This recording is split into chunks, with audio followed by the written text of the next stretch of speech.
À 32 ans, Coralie Desnoux est la benjamine du conseil départemental des Deux-Sèvres, mais elle est aussi à la tête d'un commerce de bestiaux au beau milieu de la Gâtine. Là, on est vraiment dans le centre de transit.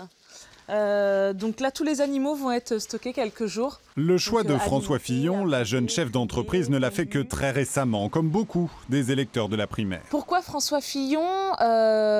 Pour le personnage, je crois qu'on a remis l'humain au centre de la politique. Et puis ces trois piliers que sont la famille, l'entreprise et l'État, la République. Et voilà, une fidélité dans ses valeurs. Il n'essaye pas de changer son programme juste parce que ça pourrait attirer une autre, entre guillemets, clientèle, un autre électorat. Il reste fidèle à ses idées et je pense que, en tout cas pour moi, on en a besoin dans notre État aujourd'hui. Ces voix nouvelles, François Fillon est allé les chercher sur le terrain. Ça dépend aussi de vous. Comme lors de ce meeting à Châtillon-sur-Thouet en juin dernier. Nous sommes en train de construire que notre société... J'ai trouvé qu'il y avait une ferveur toute particulière. Il y avait une adhésion et quand il a pris la parole, j'ai trouvé que quand il a présenté son projet, j'ai tout de suite senti cette espèce d'adhésion formidable qu'on voit dans ces moments politiques rares.